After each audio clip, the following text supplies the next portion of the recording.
Hi students, I'm Praveen Sebastian Paul. In this lecture, we are dealing with the term terrorism.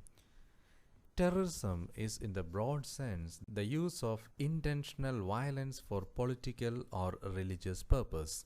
It is used in this regard primarily to refer to violence during peacetime or in the context of war against non-combatants. The term terrorist and terrorism originated from the French Revolution of the late 18th century but gained mainstream popularity in the 1970s during the conflicts of Northern Ireland, the Basque Country and Palestine. The increased use of suicide attacks from 1980s onwards was typified by the September 11 attacks in New York City and Washington D.C. in 2001. There are various different definitions of terrorism which no universal agreement about it. Terrorism is a charged term. It is often used with a connotation of something that is morally wrong. Governments and non-state groups use the term to abuse or denounce opposing groups. Varied political organizations have been accused of using terrorism to achieve their objectives.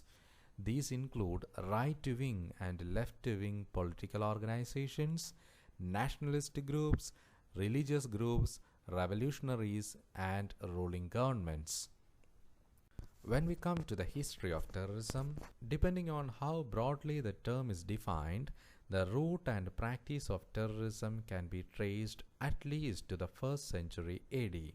Sicarii zealots, though some dispute whether the group a radical offshoot of the zealots which have active in Judea province at the beginning of the 1st century AD was in fact terrorist.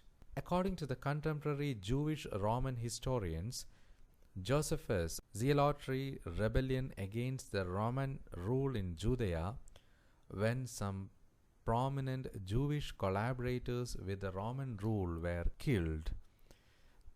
Judas of Galilee formed a small and more extreme offshoot of the zealots, the Sicarii, in 6th AD. Their terror was directed against Jewish collaborators including temple priests, Herodians, and other wealthy elites. The term terrorism itself was originally used to describe the action of Jacobin Club during the reign of terror in the French Revolution. Terror is nothing other than justice, prompt, severe, inflexible, said the Jacobin leader Maximilien Robespierre. In 1795, Edmund Burke denounced the Jacobins for letting thousands of those hellhounds called terrorists loose on the people of France.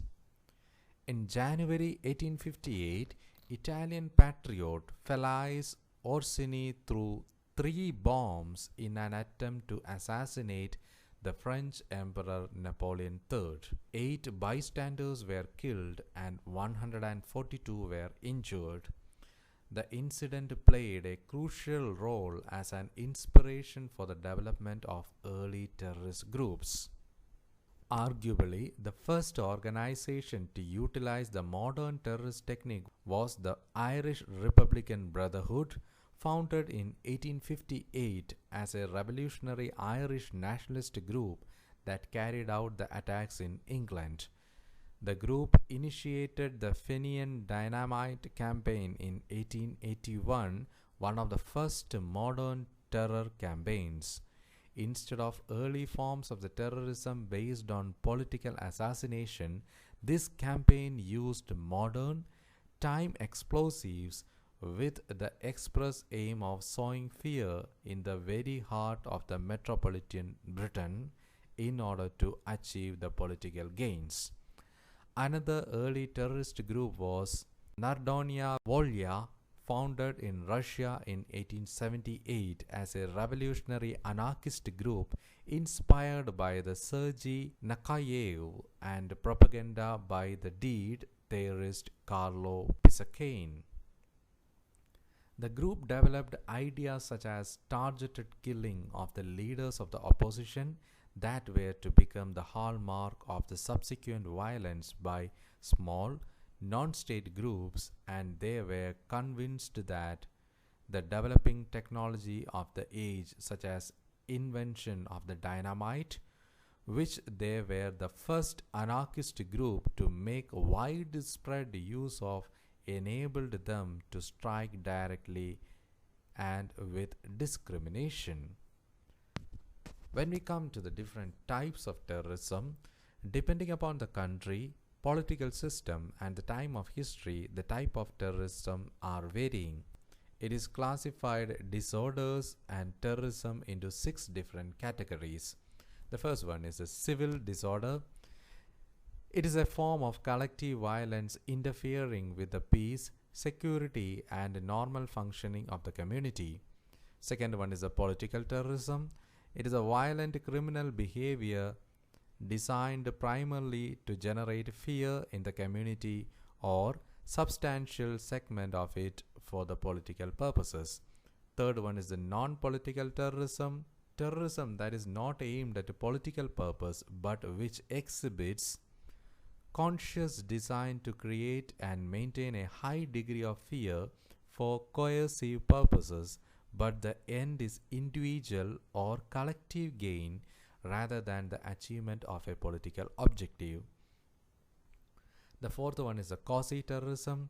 The activities incidental to the commission of crimes of violences that are similar in form of method to genuine terrorism but which nevertheless lack its essential ingredient.